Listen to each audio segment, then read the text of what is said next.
we've got a major piece of legislation coming forward, so we've got a major piece of legislation there on the education bill. Um, we're looking at, we've actually brought somebody in to look at education into the future. It's about employability. It's about sort of allowing our young people to have the best opportunities. If you're not academic, how do we help you to get a vocational qualification? We've worked with the preschool providers and we've put a quality in there. We've increased the amount of vouchers that they actually get now, so we've doubled that amount. And I think that's starting to work, because when I joined the department, I went round to the schools and they were saying, some of the children are coming in 6 months behind what they thought they should be. Now we're addressing that. So there's all those pieces of work that goes on, and it's not a quick fix as such, but it's taken that time to work with the Department of Health and Social Care, because they did the regulations inspections. We've increased our staffing to make sure that we are having an educational provision in there, and it's of quality. It's always very difficult trying to get that balance, because sometimes people will come to you because you're the minister, thinking that you'll be able to just make that happen because you're the minister. But you have to go by the guidance out there, that you can't just overturn it because you are the minister and it's your constituents. You always fight for your constituents' point of view, and you try to reason that out. But the time of when you're in a department, and the role has been expanded, because we've taken on primary school meals, secondary school meals, we've taken on employment and skills apprenticeships, we've taken on the villa and gaiety. So, like on the constituency stuff, one of the things that we've been working for is the Ronaldsway Gateway. So in this year's budget, we've got some money in there to improve that area. We were talking at the time, back in 2016, about the fire station in Castletown, and I was able to assist the commissioners then by talking to Treasury to try and work that out.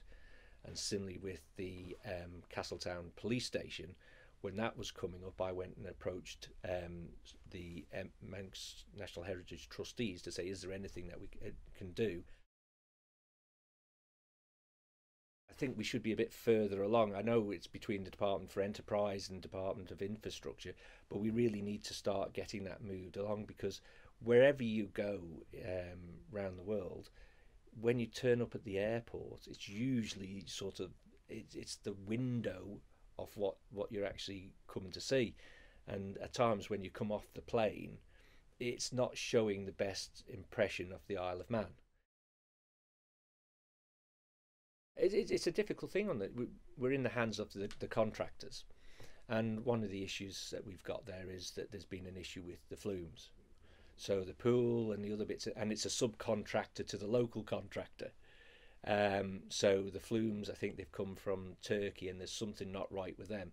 Well, you don't know that until they turn up on site, when they get it erected, which is right near the end of the programme.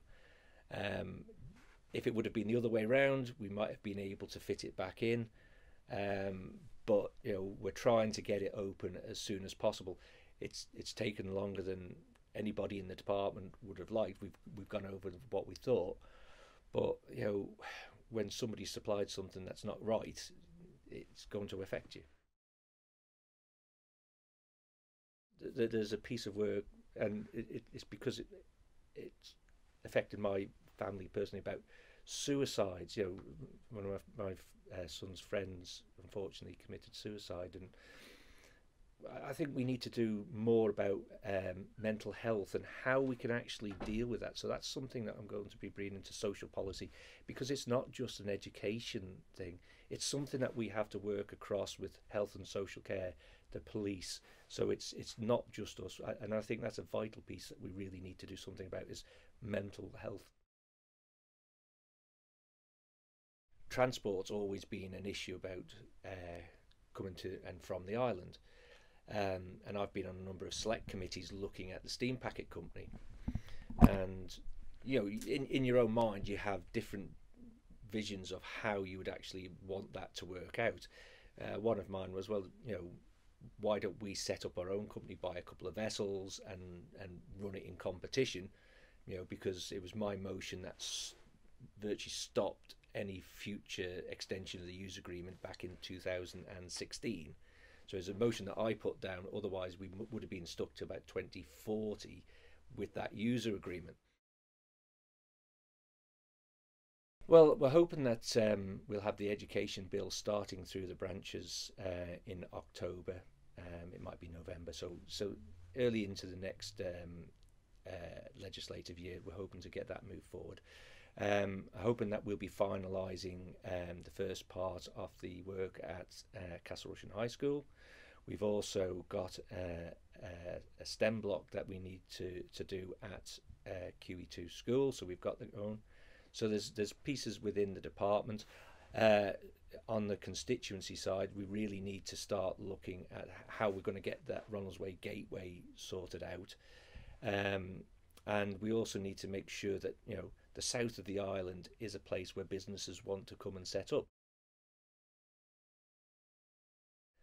Being Minister for Education, Sport and Culture is probably one of the best roles that I've had in my period in government, is that you're able to actually see an improvement in the service. You're able to talk to people and say, well, how can we actually try to put things in place which will give our young people the best opportunities.